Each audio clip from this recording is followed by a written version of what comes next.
My 4-year-old granddaughter, who was carrying water from the park in a bucket, exclaimed, "I'll give it to Mom." She staggered under the weight, and when I tried to ask what was going on, she brushed my hand away. "No. Hurry, take it to Mom. She's suffering." With lips tightly pressed, she pleaded earnestly. When I rushed to my son's house, I found my daughter-in-law dehydrated inside a home with no electricity or running water. She didn't respond to my calls. "What's happening?" And at the hospital, I learned the astonishing truth. I'm Nancy. I've been living with my somewhat traditional, slightly domineering husband. After turning 60, I started assisting with an after-school program for elementary school kids. I've always loved children, and my husband allowed me to pursue what I enjoyed. The person I worked with at the after-school program was my daughter-in-law, Mia. She grew up in a single-parent household and lost her father, leaving her all alone.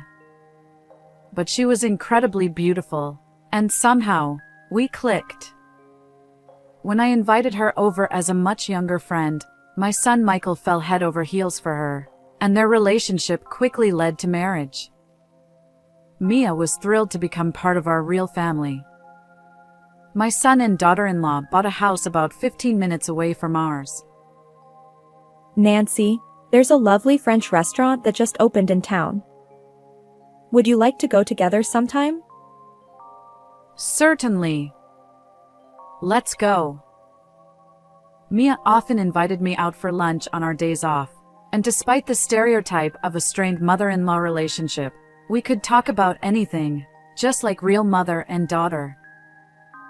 However, unfortunately, there was a sort of barrier between my biological son and me. My late mother-in-law adored Michael and rarely entrusted me with parenting duties back then.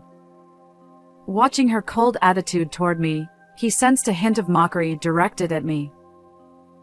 Michael, who grew up without knowing restraint, fell in with a bad crowd during middle school. He engaged in behaviors like extortion and shoplifting, causing us considerable trouble. My husband and I were summoned to school and the police station, repeatedly apologizing for his actions. But that's all in the past. As a college student skilled in computers, he even started a successful company. Since getting married, our son has worked hard for the family. His efforts, especially since becoming a parent, have been remarkable. Having someone to protect changes a person. I sighed with relief. Our first grandchild, Sophia, was so endearing that she brought immense joy during her frequent visits. However, about 6 months ago, after my granddaughter turned 4, our interactions abruptly ceased. Mia, my daughter-in-law, stopped coming over, and I grew increasingly worried about her. You rarely visit us lately, but what's going on? I miss you. I apologize. Sophia's kindergarten has many events. I'll visit your place soon. All right, I'll be waiting, I assured her. But despite her words, Mia never came. Feeling desperate, I decided to visit my son's house. When I called Mia, she said, I have plans today. It's rude to show up unannounced. I'm sorry. I just want to see Sophia. Can you let me see her, even just once? I brought a little gift. Leave the gift at the doorstep and go home. She rejected me through the intercom, refusing to show her face. Despite our close relationship, I couldn't fathom the reason behind this sudden distance. Reluctantly, I left the gift for my granddaughter by the front door. When I asked my son, he said harshly, Mom, you've been bothering Mia. Stay away from her. Tears welled up. What had I done? My husband comforted me, placing his hand on my shoulder. Let's observe quietly for a while. But I still couldn't make sense of it all. About a month later, one day, while I was on my way to go shopping, I saw my granddaughter at the park. I decided to park my car in the park's parking lot and approach her. "Ha? What's going on?" There was Sophia, carrying water from the park's faucet in a bucket. Despite it being summer, she wore winter pants and was soaked from the water bucket. Her legs wobbled, and her complexion was pale. "Are you Sophia? What are you doing?" Oh, Grandma? I'm giving water to Mom. According to her, the water at home had stopped flowing. With vacant eyes, Sophia was determinedly carrying the bucket of water. Understood. Grandma will help Mom. Sophia exclaimed. Really?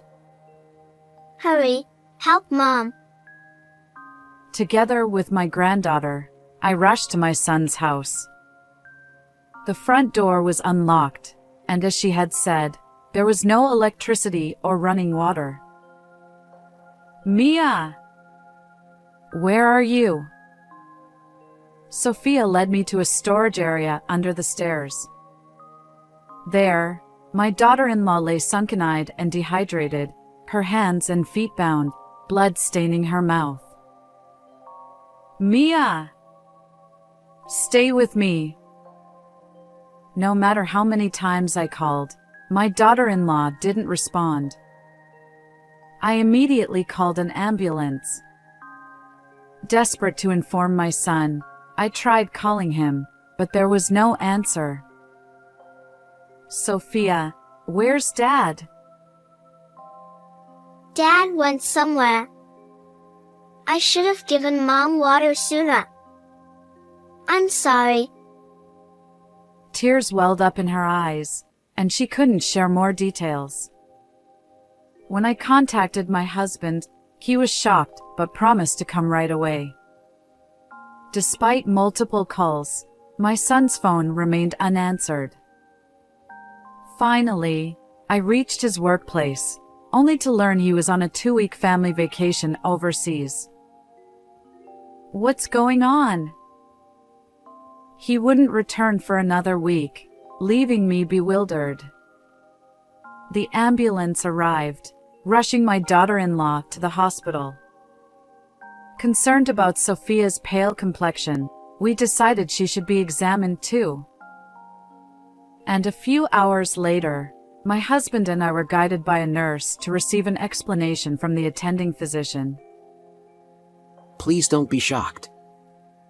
The truth is, The doctor revealed a startling fact about my daughter-in-law's condition.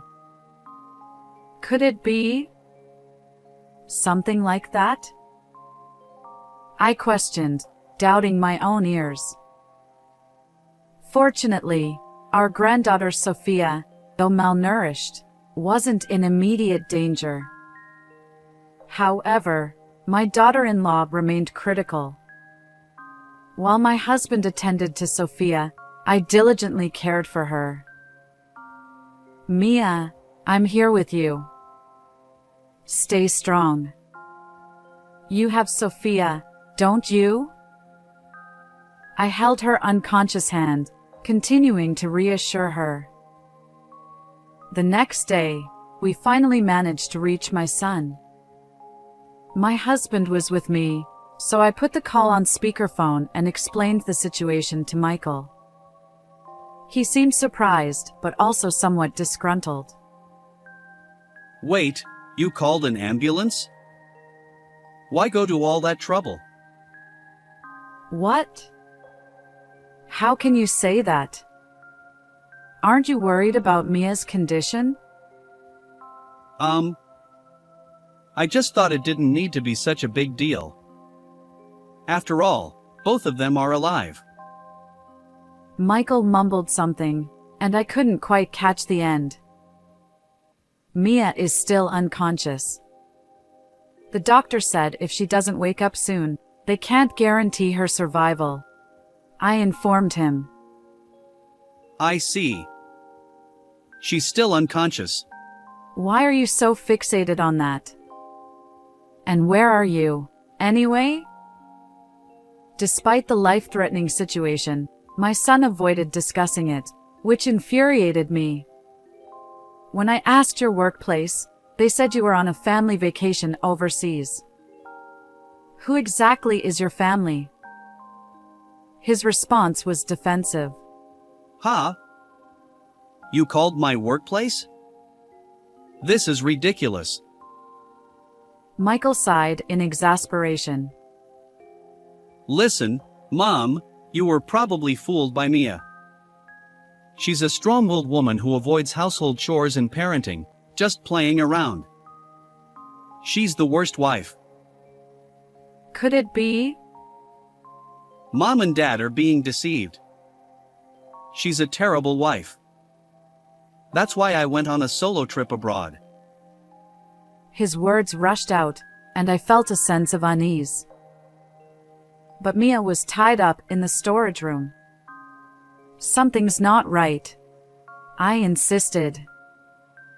That's probably because a thief broke in, and they both got caught. Since I was away, someone must have broken into the house. His excuses left me feeling unsettled.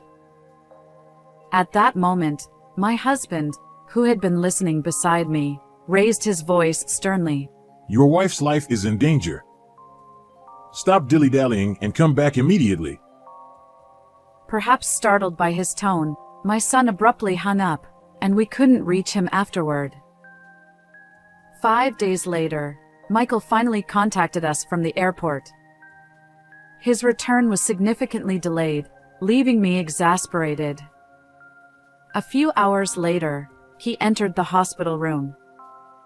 Seeing Mia lying on the bed with her eyes closed, he gasped in surprise. Is Mia okay? Unfortunately, no, I replied. Poor thing. Michael lowered his head, shoulders trembling. He seemed on the verge of tears, yet there was a hint of relief in his expression. When I showed him a photo of Mia from when I first found her, his complexion changed. The image depicted her bound and bloodied, her mouth injured from biting through Sophia's restraints. Despite her own condition, she had desperately tried to save her daughter. Both of them were tied up. But Mia managed to help Sophia. What do you mean?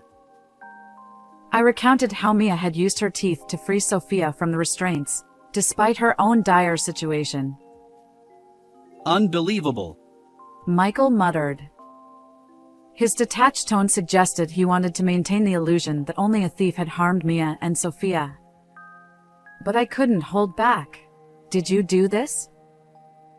His response was defensive. Huh? Why are you suddenly accusing me without evidence? Am I still your son? His face turned crimson, and he berated me angrily. As it turns out, according to the doctor, Mia had bruises all over her body, suggesting she might have suffered for months. Moreover, her malnourished state indicated she hadn't been eating properly. The only person who could have subjected her to such cruelty is her husband, Michael. When I confronted him, he denied any involvement. I don't know. It wasn't me. Besides, since Mia's life is at stake, we can't know the truth. I pressed on. Are you trying to evade responsibility? There's a witness. He scoffed. Huh? Did Sophia say something? Kids have wild imaginations and tell lies. I can't believe it. As I was speechless because my son pretended to know nothing, I heard a loud cry from the bed. Mia declared, I'll testify. Michael stammered. Huh? Wait, Mia? Are you alive? Mia sat up, glaring at Michael. Astonished, he stumbled back, his voice a mix of shock and confusion. Mia had actually survived, playing dead to draw out Michael's true feelings. She revealed that they had been arguing frequently, and Michael had even raised his hand against her. The reason she stopped visiting about 6 months ago was fear that I'd noticed the bruises on her face. Mia, kind-hearted, endured it all to spare me disappointment. If only she had confided sooner, things might not have escalated so tragically. Michael's inadequacy went beyond what I could have imagined. He was having an affair with a young female coworker at his company. When Mia discovered it and confronted him, Michael lost his temper. He tied up Mia to make her reflect, then went on a cheating trip. But his cruelty didn't stop there. He sabotaged their home by cutting off the power and shutting off the water supply. To make matters worse, he confiscated her phone and bound Sophia, their daughter, with ropes as well. Desperate to save her child's life, Mia bravely fought to protect Sophia. Meanwhile, Sophia, unaware of the danger, tried to help her mom by fetching water from the park. Mia declared, There's evidence beyond my testimony.